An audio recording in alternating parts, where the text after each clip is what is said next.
do you make of not only Jalen Ramsey and his bizarre press conference, but also NFL players becoming more like the NBA, NFL players saying, you know what, if I got to sit out, I got to sit out because I've got the cash in my wallet. So I'll just wait until my contract runs out or until you are forced to move on from me. This was, who was ahead of his time with this was Carson Palmer. Did this years ago. And then it kind of went away. And now we're seeing lots of players do it. What do you think? Well, the players who do have the money, because we know contracts are not full, most contracts are not guaranteed in the NFL. So until you have that leverage, you can't do what a Jalen Ramsey is trying to potentially do. You can't pull a Le'Veon Bell. You can't. I mean, Melvin Gordon really can't do that if we're wanting to make this like a more topical thing because his contract. He was not franchise tagged. He wasn't in the same situation. There's only a few guys in certain situations that can do this. Right. Melvin might not be good enough. Yeah, and or valuable enough for sure. Yeah. I just think it's kind of interesting though because we've seen players like you can't force somebody to want to play for you. You can't force guys just because of the situation with contracts, and the way that the league is structured to want to stay in a crappy situation. I mean, we heard the stuff about the Dolphins, and we've certainly Minkah Fitzpatrick. But even before that, after that first loss, you heard about, okay, guys are reaching out to their agents trying to get out of here. And then we see it take place with Minkah Fitzpatrick going to the Steelers and that trade coming through this morning. But Jalen Ramsey, I mean, I feel like this was kind of the bubble that was waiting to burst because there's been several instances before in Jacksonville where he's shown he's unhappy. You have to be in the right situation, though, to be able to voice these demands. And he said that he didn't leak it. His agent didn't leak it. I was arguing with somebody on Twitter being like, why are you upset that they're doing a press conference? It's transparency. It's this, that, and the other thing. That isn't transparent. He didn't say blank. Like, if I'm going to go ahead and, take a Jalen Ramsey where he didn't say beep. But it was more weird than it was insightful. You know what it reminded me of, just from the PR standpoint, because I always look at this stuff through the lens of crisis communication, because I have a little bit of a background in that from my time at the NCAA. Awkward things like this, where they think they're doing the player a favor by saying, hey, let's get out in front of it. Let's get out ahead of the headlines that are going to happen, the speculation, the questions, et cetera, et cetera. A few instances I can remember, oddly, after Auburn fired Gene Chizik, I want to say it was in 2013, they invited him back for a press conference. I believe the Vikings did that with Mike Tice. Correct me if I'm wrong on that. I know Judd would know for sure. After he was fired, and it's just like when players are in these precarious situations where you have a chance to clear things up and you don't, because Jalen Ramsey said, I don't want to be a headline. I know you guys are writing. I don't want to be your headline. Well, this information's out there. Like, either you want to be traded or you don't. You could have squashed and said, I do not want to be traded. It's clearly real information. And he won't talk about it. And the whole thing is weird to me because as you and I were texting this morning as this nonsense was going on, I'm watching the Periscope stream laughing to myself. What if this were to happen here in Minnesota? And the example I brought up was, remember all the awkward rumors this summer, this offseason, like St. Patrick's Day, Trayvon, I think it was Trayvon Diggs, Stefan's brother, had retweeted or tweeted out a photo of Stefan in a Redskins jersey. I remember Adam Schefter tweeted out something that I think it actually included a bleep. It definitely included, bleep, the no, F we word, wouldn't trade him. Yeah, from a Vikings official. And I kind of wonder, if that actually surfaced, if things went downhill here this season with the passing game. I mean, the running game's one thing, but if Kirk Cousins' struggles are really taking out two of the top receivers in the game, and if they get angry or antsy or want to get out of here and voice that and it gets out, would the Vikings handle that in the same way? Because I could tell a lot of frustration in Jalen Ramsey's voice without him actually saying much of anything at all. And I tend to think a Stephon Diggs situation, just because I'll use that since we've had examples of the trade rumors before. No one's ever talked about trading Adam Thielen, so I won't go there. I wonder how they would handle that. And I wonder if Diggs, if it was the same type of situation, how that would play out. So Diggs is the right answer if you were asking which Minnesota Viking player, if this went sideways. I mean, let's say that this line cannot pass block and Cousins just struggles the whole year. Because last year they couldn't pass block either, but they did find some ways to deal with it and produced, as it's been said many times, 4,000 yards, 30 touchdowns, and all that. It wasn't a great season, but their pass blocking right now is worse. And it's really impacting Cousins. And I think it will impact him more and more and more unless they find a solution to it super fast. And even this week, it's not like they're playing jokers. They're playing Jonathan Hankins and PJ Hall, who can play football. And if they're going to put pressure, it's going to be a problem all year long. And then they go to Chicago. And so looking up and down the roster for the Vikings and the contracts, if you said, well, who would be the one player who would say, okay, get me out of here? The reason it would be Stephon Diggs in my mind is because he has been part of a duo for now several years. And by lots of metrics, whether it's the people who track route running or Pro Football Focus or whichever, he's the better of the two. He's either the better of the two or definitely a clear-cut number one wide receiver. Does not have to be part of a duo to be a superstar. And there will be people who will argue with you that Adam Thielen is that guy too. And I think that on certain teams, yes. But with Diggs, people you talk to behind the scenes that actually know football and know how this whole thing works, it's without a question, gun to your head type situation. You got to pick one or push one off the cliff. It's going to be Stephon Diggs. And I think given his age, he's 25 years old. So he is in the crux of his prime right now with several years ahead of him. If there was a situation of somebody who wasn't happy, I think he's got a legitimate case, assuming this plays out kind of similarly to what it's been the first 2 weeks.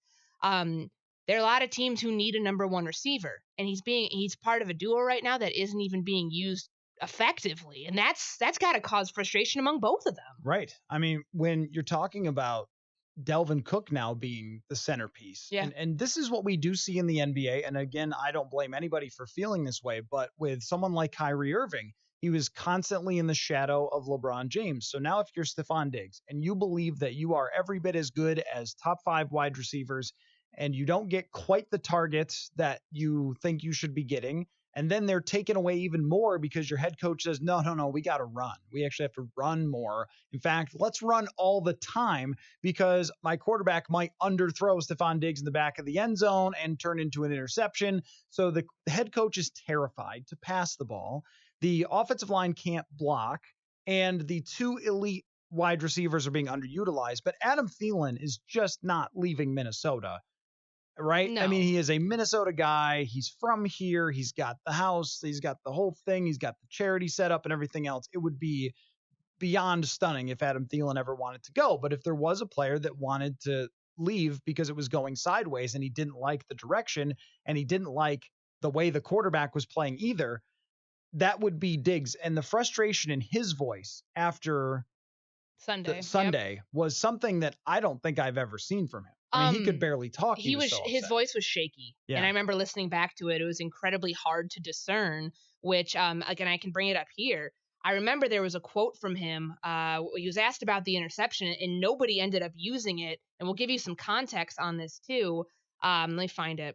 It was very, very difficult for him to verbalize just how upset he was about the way the game turned out.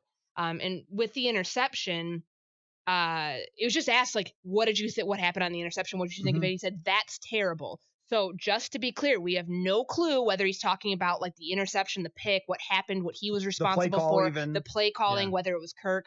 And then it was kind of an inaudible, like I remember I transcribed this and I wrote for the group inaudible. I do not want to infer something that he may or may not have meant. But what was clear was trying to make something happen for late in the game. And that's the type of player he is. I mean, you listen to how much he's had Kirk Cousins back in moments where he probably doesn't even need to. And yes, you're a teammate. You don't want to go rogue. You don't want to turn this locker room upside down this early in the season.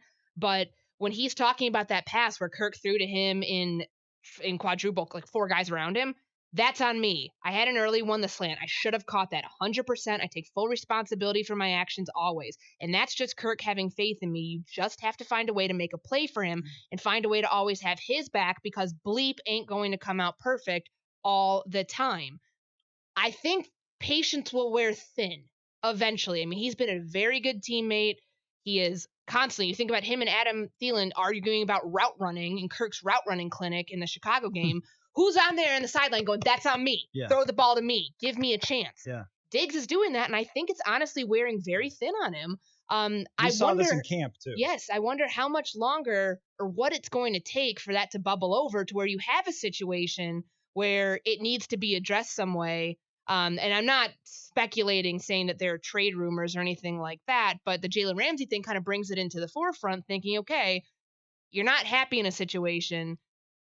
Somebody clearly, maybe it's not you, maybe it's not your agent, but somebody put that information out there because you wanted it out there because it helps you get shopped around and helps teams know, hey, he said he wants to go to a place that, or we're hearing he wants to go to a place where there's no state income tax. Well, there's a few teams that might be able to fit him onto the roster and under the salary cap, those type of things. So the point on Diggs is just that what you have in the league now is when people aren't happy with their situations, that they try to make an effort to change them. Mm-hmm. And with this Vikings team, and we felt this way in years past about it sort of teetering. And then in 2017, it teetered when Sam Bradford got hurt. And then they had the bad game against Pittsburgh. And then they win in Chicago and it goes completely the other direction. They win and win and win and win.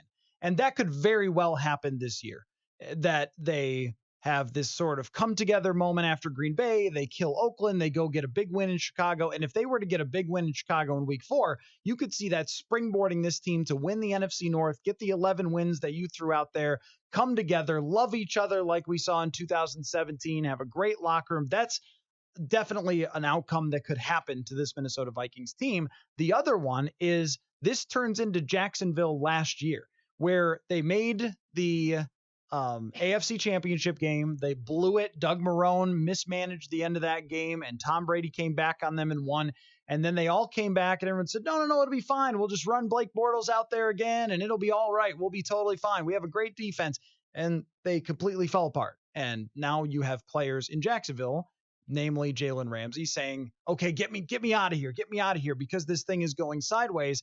And I think it's plausible to say that we could have something similar with the Vikings if the quarterback continues to perform like this, that they will look at this situation, some players, and say, oh, this is not what I signed up for you guys to give all the cap space to this one player who's going to throw the game away at the end. And look at like a situation like Anthony Barr, who turned down millions more dollars to go somewhere else on a team that definitely has, he's fate. Feeling good today. Worse fate than the Vikings. But, you got to think members of this defense, too, for all that they did, like they made adjustments on Sunday after getting annihilated on those first 3 drives where the Packers score on, it was like 68 yards, 75 yards, and 38 yards, just completely gashed. They fixed their problems, and they've got to be looking at the offense saying, hey, outside of Dalvin, why can't you guys do the same thing we do and fix it? And I know that we're going to get into that in the show with play calling and what, the notion out there. And my Twitter has been very toxic the last few days with people saying, well, why are you paying this guy $84 million to be a game manager? Why are you paying a guy that you can't trust to make one throw in the red zone? That's a topic that we'll get to. But this type of stuff, this boiling pot is very close, I think, probably closer than most people realize, to going over. Yeah. Because they got their taste of it last year in realizing in big moments when Kirk Cousins couldn't come through. Now that this might be the last year, really, the last year you can keep this core together because you have high cap hits in 2020. Kirk's hit is very, very high itself. Guys are getting older, and you're going to be thinking of cutting pieces and moving on. It's the whole notion of if you don't do it this year, this might be your last chance. And the fact that it's starting out like this against a Green Bay team that's probably, I'd say top 13. Like, I wouldn't say it's not the greatest team that's playing this year, but if you can't get it done against a good team like a Green Bay, what's going to happen when you have the Eagles come in here in October? What's going to happen when you have to go to Kansas City and Dallas in back-to-back weeks? Frustrating. That is another point I want to get to, probably in the next segment. But to your point, we have felt around the building since, even the day that Kevin Stefanski was announced as the offensive coordinator, and he gave a very odd defensive press conference. Because Mike Zimmer was staring at him the entire time. How would you feel if you were doing something and I was your boss? Because, let's be real, I kind of am. It's true. It's true. How would you feel if I'm sitting like 5 inches from you and just like glaring at you the entire time? I know you wrote about it in your story that day. I mean, that kind of set the tone. And Zimmer barked at the media. Actually, he was mad at a reporter who wasn't even there, but he barked at the media at the end of that press conference. And I did write, like, this is emblematic of just how much pressure is on everyone. And even when we talked to Mark Wilf, he was asked, of course, what's the expectation for this year? And the answer is, it's very, very high. It's clear that the Wilfs feel like you've spent all this money on the performance center. You spent all this money on the quarterback. We gave you Gary Kubiak. I'm sure he didn't come cheap. We've done all these things for you.